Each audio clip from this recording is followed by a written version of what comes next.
Comando a aula, questão número 2, né, resposta correta, sigamos.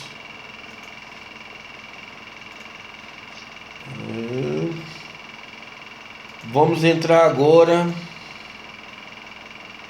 deixa eu ver aqui, na disciplina do preso. Verifiquem o material de vocês e vejam se tem aí da disciplina do preso.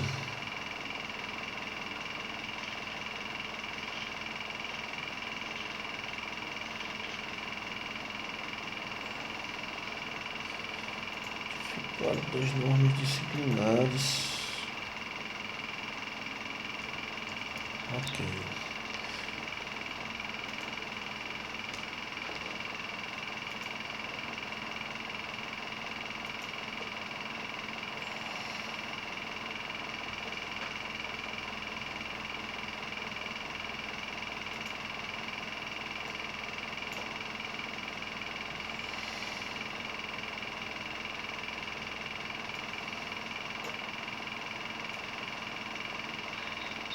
Tem aí, né? Eu vou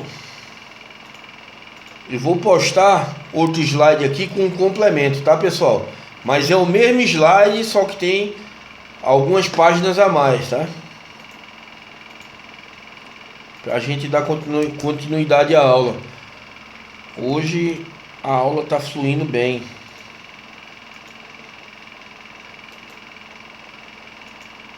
Deixa eu postar aqui. Só acho que faltou uma questãozinha. Deixa eu ver se eu pulei a questão.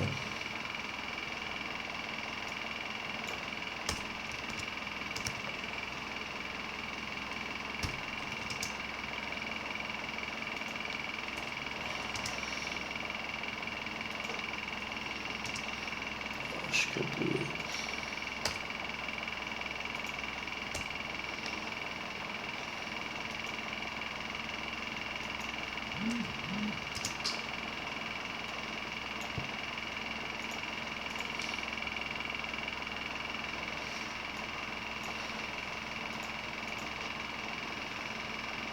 Tá, eu vou postar esse daqui atualizado. Enquanto vocês baixam, eu vou ver se eu pulei uma questãozinha aqui que eu queria passar para vocês. Vamos lá.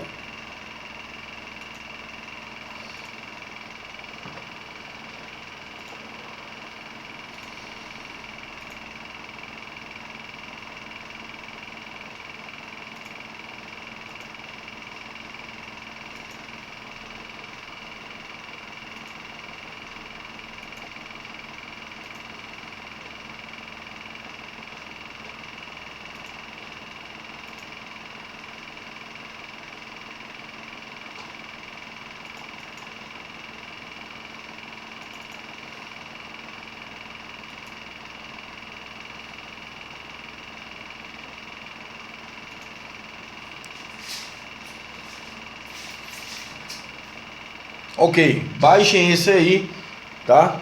Enquanto eu vou dar uma olhada aqui na questão.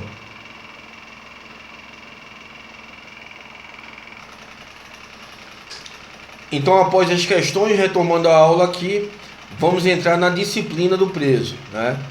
Vimos os deveres dos presos, os direitos dos presos.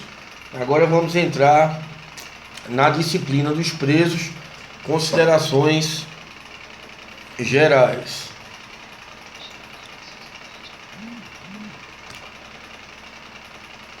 Como eu falei para vocês, né, lógico que cada um de vocês tem um modo de estudar, mas para a gente entender melhor qualquer matéria, né, entender do que se trata, a gente tem que entender as definições, né? A gente tem que saber, né, como diz no exército, está na massa do sangue, as definições. Por exemplo, muita gente tem dificuldade em matemática, né, fazendo uma interdisciplinaridade aqui. Mas por quê? Acha que matemática é só número, não presta atenção nas definições. Exemplo, né? O que é um triângulo isósceles, né? É aquele que tem dois lados iguais e um lado diferente. Isso aí, pessoal, é a definição do que é um triângulo isósceles. Então não é só você visualizar ali e querer adivinhar, não, você tem que entender a definição. Então, para a lei de execuções penais, o que vem a ser disciplina, né? A disciplina consiste na colaboração com a ordem, na obediência às determinações das autoridades e seus agentes, e no desempenho do trabalho. Tá? Isso é disciplina.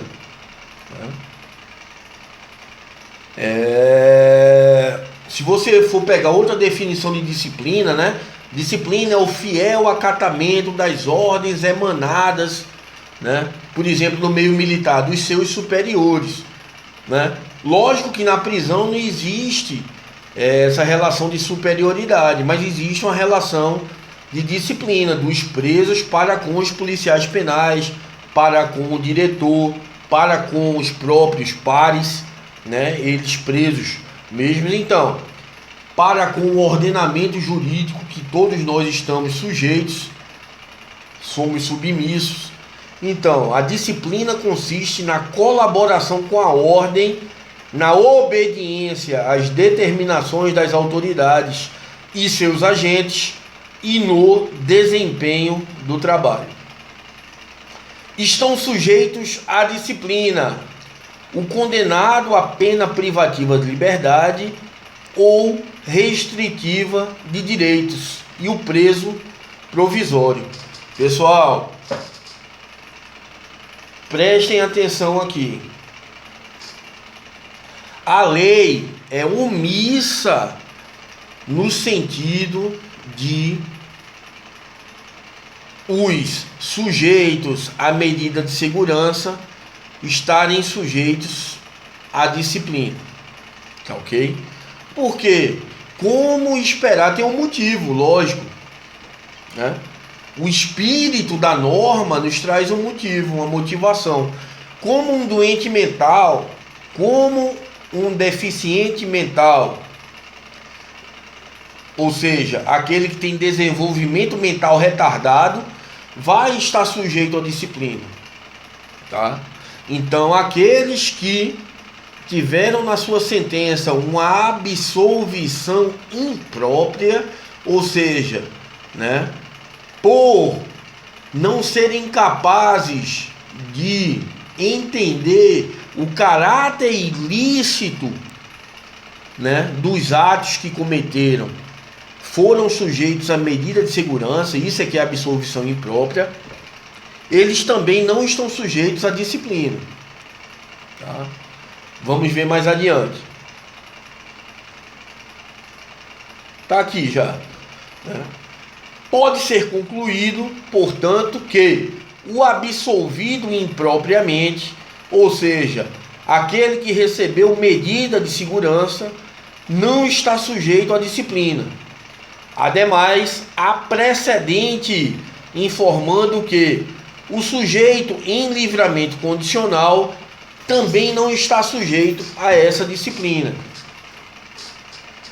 Pessoal, da mesma forma que eu expliquei que existe um motivo pelo qual aquele que está submetido à medida de segurança não está sujeito à disciplina, aquele também que está submetido a livramento condicional também não está sujeito à disciplina.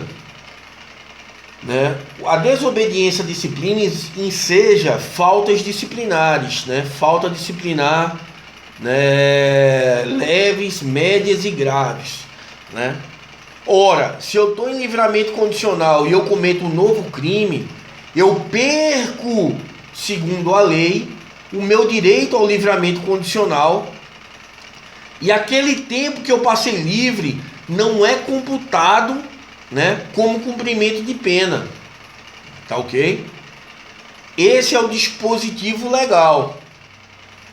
Tá? Então essa é a motivação pela qual, né, quem está sob livramento condicional não comete atos de indisciplina. Falta de previsão legal, tá? Falta de previsão legal. Não existe uma sanção disciplinar para quem está em livramento condicional ou para quem está em medida de segurança que comete um ato de indisciplina. O que existe na lei, e nós temos que nos primar, né? Quando falamos em direito penal, em execução penal, nós temos que nos primar primeiramente pela Constituição, né? Pelos mandados de criminalização, pelos princípios constitucionais.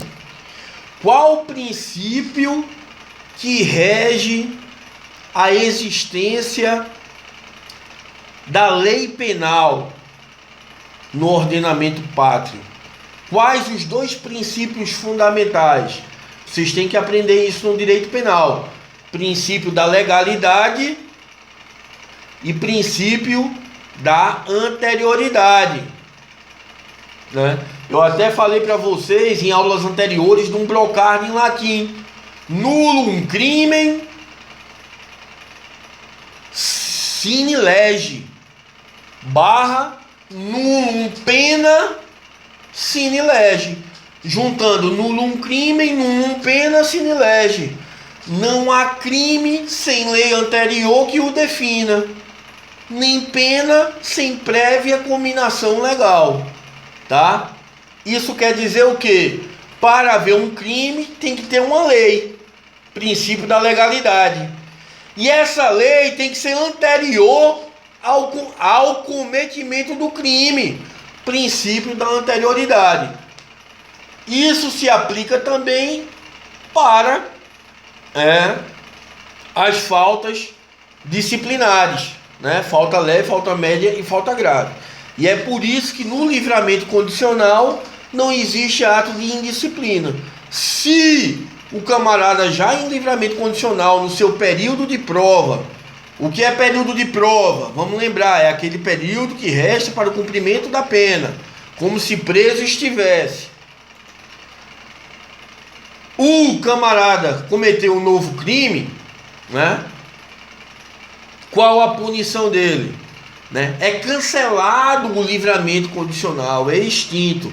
E aquele período de prova dele não serve para nada, né?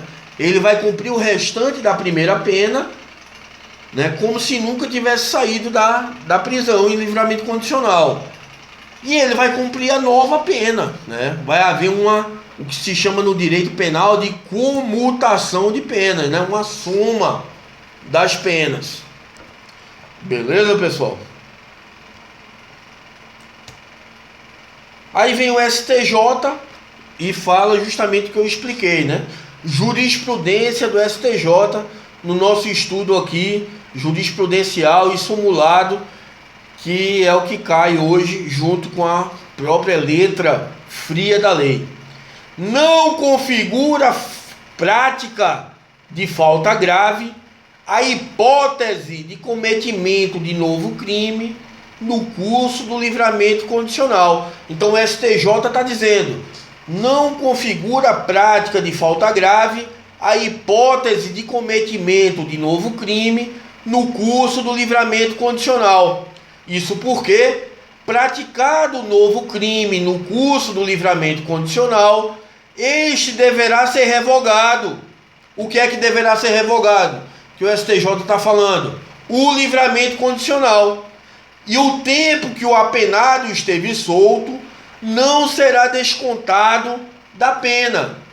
Tudo isso, pessoal, está previsto na própria LEP, artigo 145, vamos chegar lá ainda, artigo 86, inciso 1º, e artigo 88, caput, do Código Penal, que o professor de Direito Penal vai ver com vocês, mas como está na jurisprudência do STJ, eu já estou adiantando.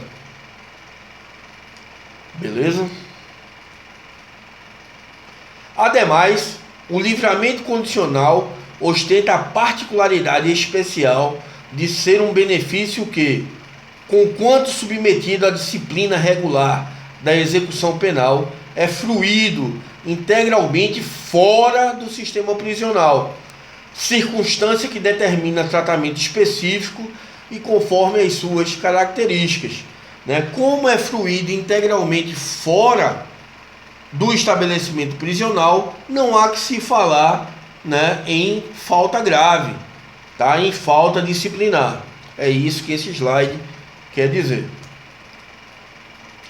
Dessa forma, inexistente previsão legal de sanções outras que não a suspensão ou revogação do benefício, ou seja, do livramento condicional, e a de não se descontar da pena o tempo que o apenado esteve liberado, ou seja, o tempo que o apenado esteve no período de prova, inviável se torna, por força do princípio que eu já falei para vocês, por força do princípio da legalidade, estender esta hipótese à possibilidade de configuração de falta grave e de todos os consecutários que lhes são inerentes. Ou seja, né, é incabível, é inviável punir com falta grave se o benefício do livramento condicional é fruído integralmente fora do sistema prisional. E é incabível também uma sanção disciplinar,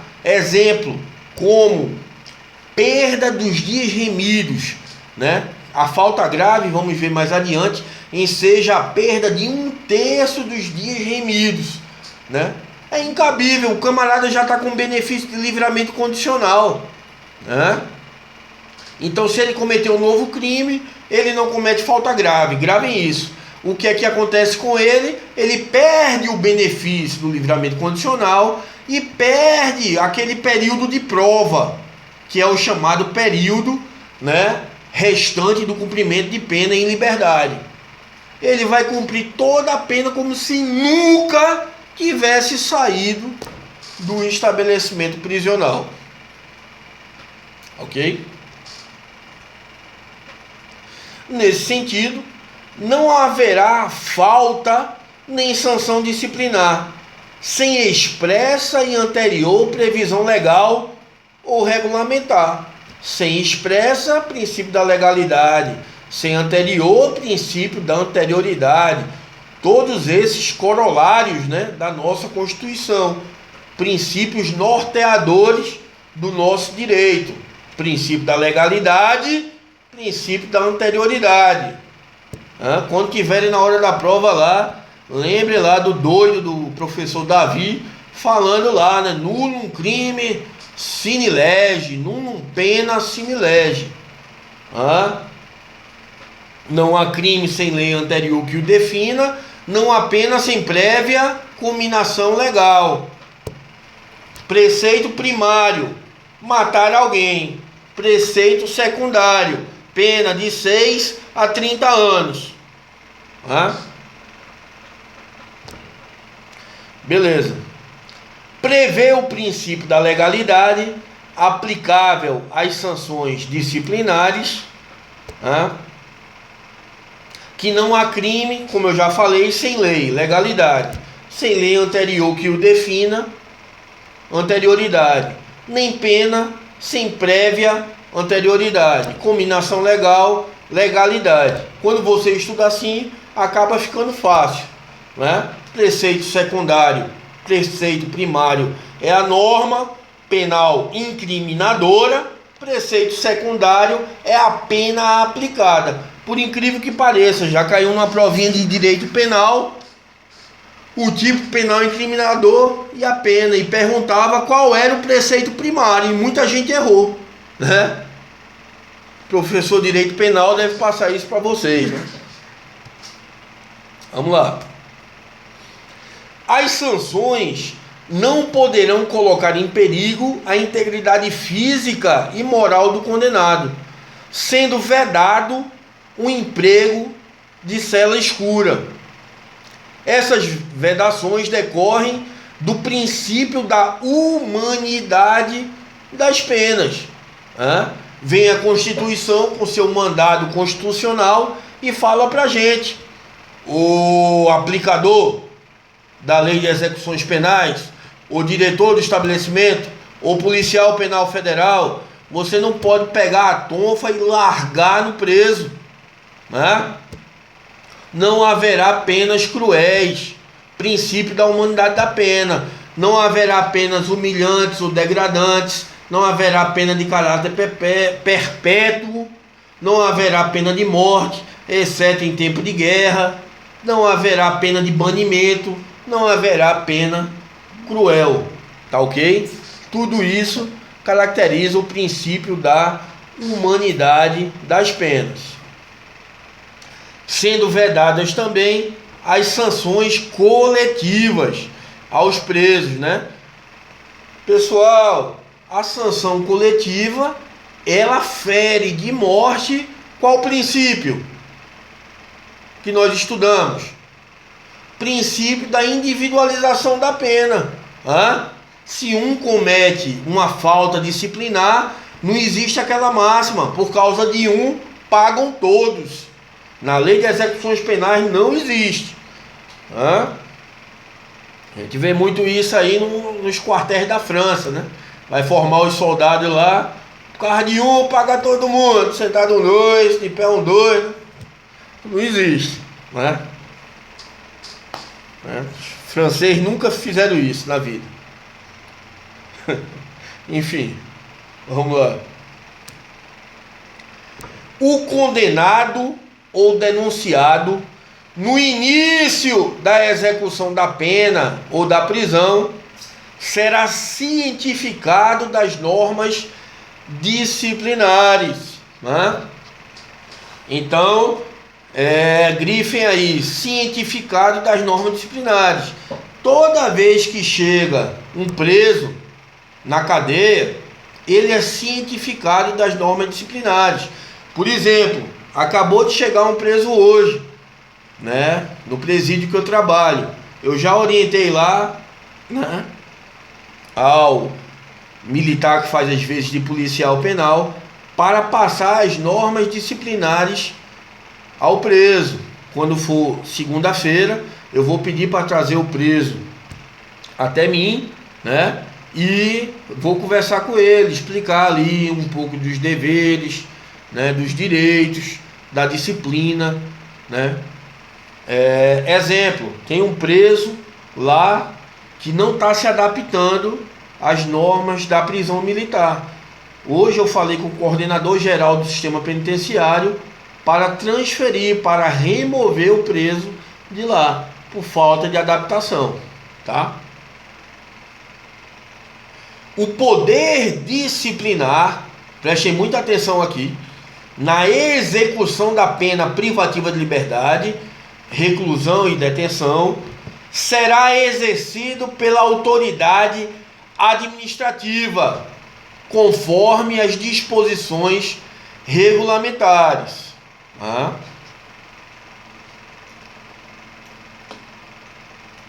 Prestem muita atenção, que no próximo slide vocês têm que estudar esse do poder disciplinar concomitante com o próximo slide, para poder vocês entenderem bem como é que funciona e não serem pegos, né, de calça curta na hora da prova.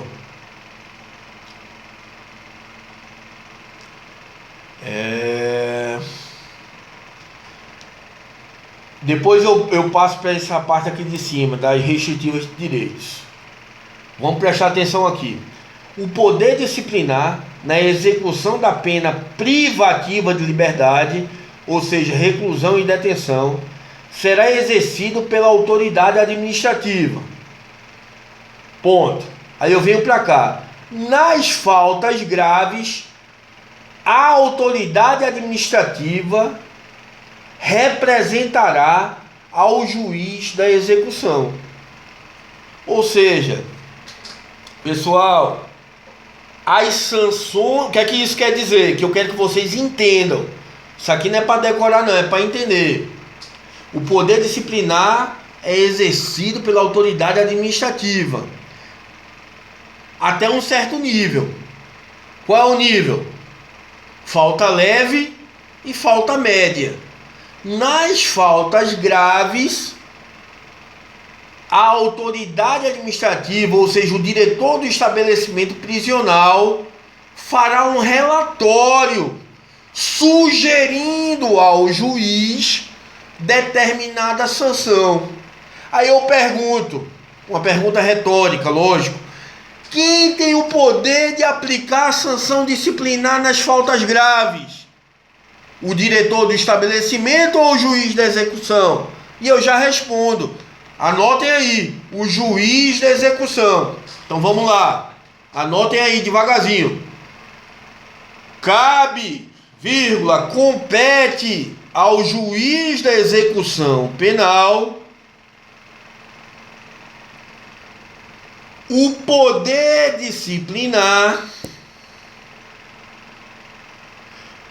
na aplicação das sanções disciplinares no cometimento das faltas graves.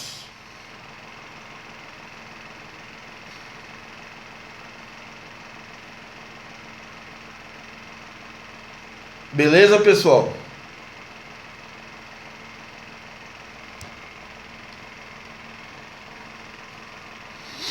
E aí, para vocês entenderem também, na execução das penas restritivas de direito, o poder disciplinar será exercido pela autoridade administrativa a que estiver sujeito o condenado.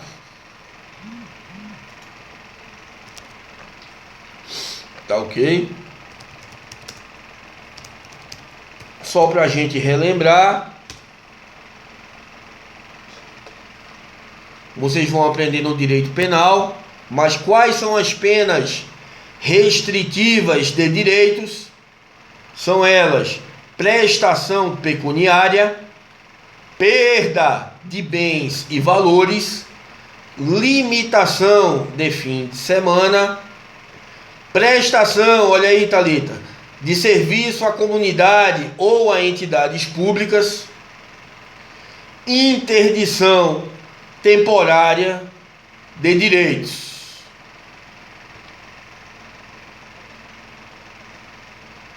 Ok? Aqui ele repetiu limitação de fim de semana.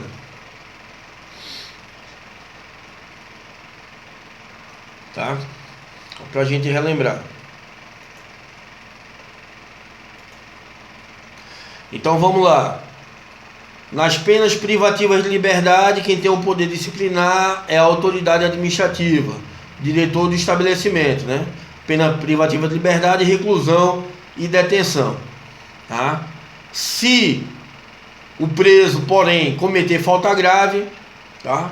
O poder disciplinar, o poder sancionador, o poder de aplicar a sanção será do juiz da execução penal. Nas penas restritivas de direitos, que eu acabei de citar agora, o poder disciplinar estará com a autoridade administrativa, né, a quem o preso estiver subordinado. Melhor falando, a quem o submetido à pena restritiva de direitos, né, estiver subordinado.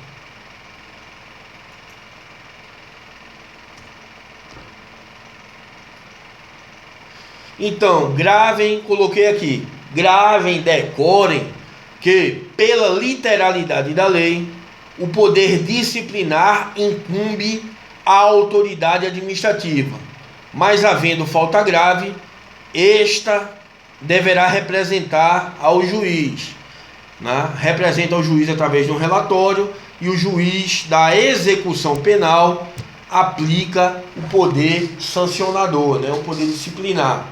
Uma coisa que me veio à cabeça agora, e é importante, esses insights que eu tenho, aí nos meus quase 40 anos de vida, né, de concurseiro, né, eu sempre tenho essas sensações, sempre caio na prova. Esses sinais, vamos dizer assim. O examinador pode trocar juiz da vara de execução penal também pelo juiz do processo. Entendeu, pessoal? Notem que são dois juízes diferentes. O juiz que aplica a sentença e o juiz da execução penal, que executa os dispositivos da sentença. Beleza? São dois juízes.